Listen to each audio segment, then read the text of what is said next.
Here are the 5 symptoms of colon cancer that I ignored. Number 1, severe stomach ache. It was almost like a food allergy. Every time I ate something, I would get sick. Right underneath, well, that's where your stomach is. Your stomach is right here. And my stomach would just hurt. It would hurt. Coffee, teas, meat. There was a time throughout my life that I cut out meat because I would get such a stomach ache when I ate it. Fried, I mean, whatever you can possibly think of, and I ate, my stomach would hurt. It came to the point that I became an introvert because I couldn't go out. I couldn't hang out. I couldn't do that because who knows when I have to excuse myself and go to the bathroom over and over and over again. I guess that's number 2, a change in your bile, in your habits, your bowel habits. I went for days without having a bowel movement, and I used to think, well, it's because I only eat a little bit. I don't eat a lot. I don't eat a lot at one sitting because of my stomach, because of the stomach aches. So I just thought it was normal. And then I thought it was the iron. The iron binds you up. So blah, blah, blah, blah, blah. And then I would go like 4 days, 3 to 4 days without having a bowel movement. And then diarrhea. Diarrhea. And this was in the early stages when if I had gone to the doctor and they did a colonoscopy, they would have seen the polyps. It might have been precancerous polyps by that time, and even some tumors, but they would have seen it and did something about it. Polyps and anything in your colon will cause stomach aches. Will cause stomach aches. Not in everyone. Some people don't have any symptoms. That's hard for me to believe. That's very, very hard for me to believe. I think we think what we're having, the stomach aches, is normal. But if you have a stomach ache 2 out of 3 times, 2 out of 3 meals, there's something wrong.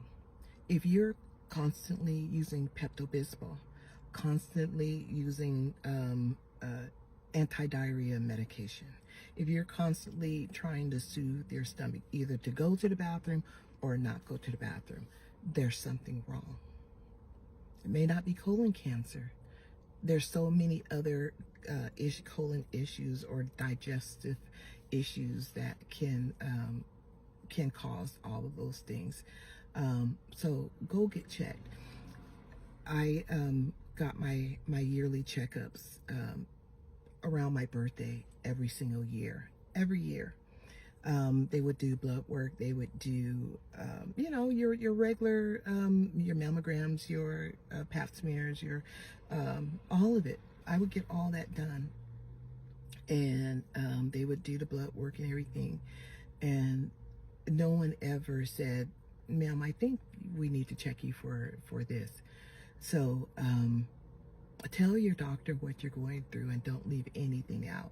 I think if I was more vocal about my stomach aches, they would have taken it more seriously.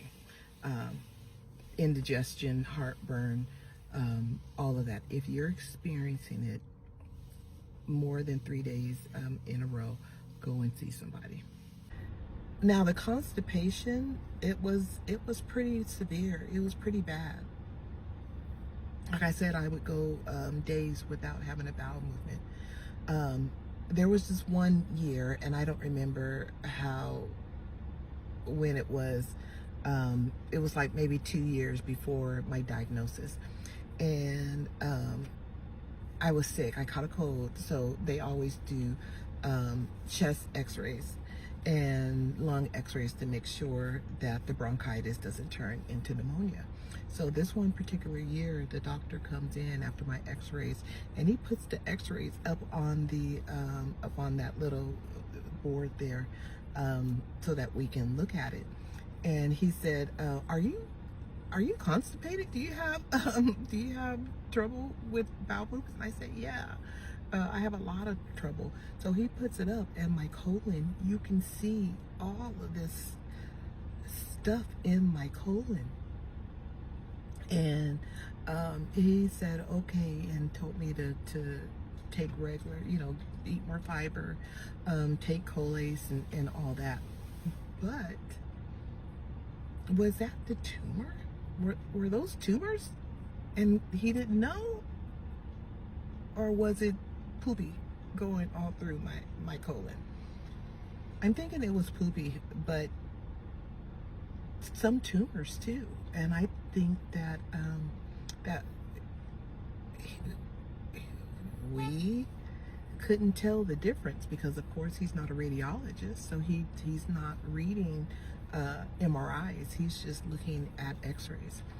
But that was the weirdest thing ever.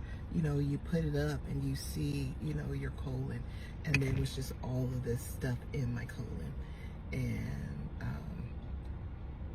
got some Colace, eat more fiber, and go home.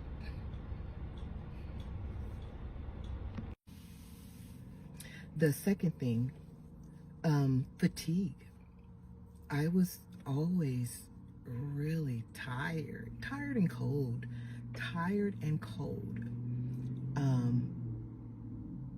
They would say that, or you're cold-blooded, you're this, you're that, whatever. But that was a constant. I was always tired. I can take a full night's rest, 8 hours, and still be tired. There was a point where I would have to pull over the side of the road and take a nap. Even if it was just for 30 minutes, 40 minutes, I would pull over the side of the road and take a nap. Can't do that now, but I would do it because I was tired. And I just didn't think about it. I just thought, it was me. I thought I was working too much and staying up too late. The third thing is low iron. I started having iron problems back in my 20s. I didn't get diagnosed until I was 44. I started, one year, the Red Cross came to my job, and they were doing blood. They were, we were all going out there to give blood. And they told me, no, I couldn't give blood because, I don't know what it was, what count that they did, that count that they do to pre-check to see if you're able to give blood. They told me no. And I didn't think nothing of it. We were like, you have low iron, that must be the reason why. I never went and got checked. Number 4, well, except for my regular checkups. Number 4, when I would exercise, my heart was beating literally like that. It felt like it was going to beat out of my chest, and I was getting dizzy. Anytime I would stand up, I would feel faint.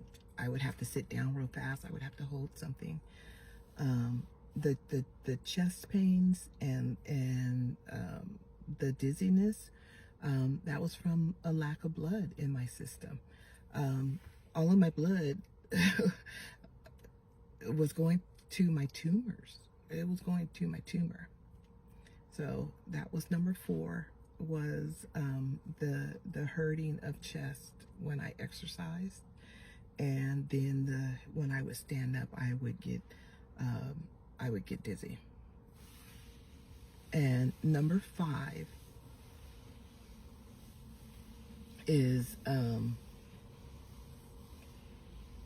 I'm and number 5, the blood in my stool.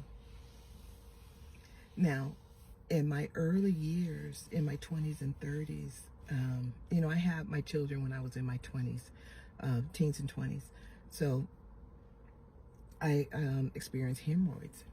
So I thought that, you know, a little bit of blood when you wipe was normal when you had hemorrhoids. You know, the stool's passing, it scrapes or whatever. And I thought that was normal. I just thought it was normal. So I, that was the red blood. And then later on, when I, as the cancer progressed and still not knowing, it was a real dark black, smelly shape. Well, you know, it's like pencil like stool. And the reason why it's like the pencil shape is, remember your colon, and then if it's anything in there obstructing it, when it goes through there, it's going to form like a pencil. Mine was like soft serve ice cream, so it was just flowing. So that was blood. That was black blood, or blood mixed into my stool. That made it that dark, tar-like black color. When I would wipe by this time, there was no red blood. If there was, I was thinking the whole time that I had an ulcer, so I would have just chalked it up to that if it was red at that time. But it wasn't. It was a very dark black color.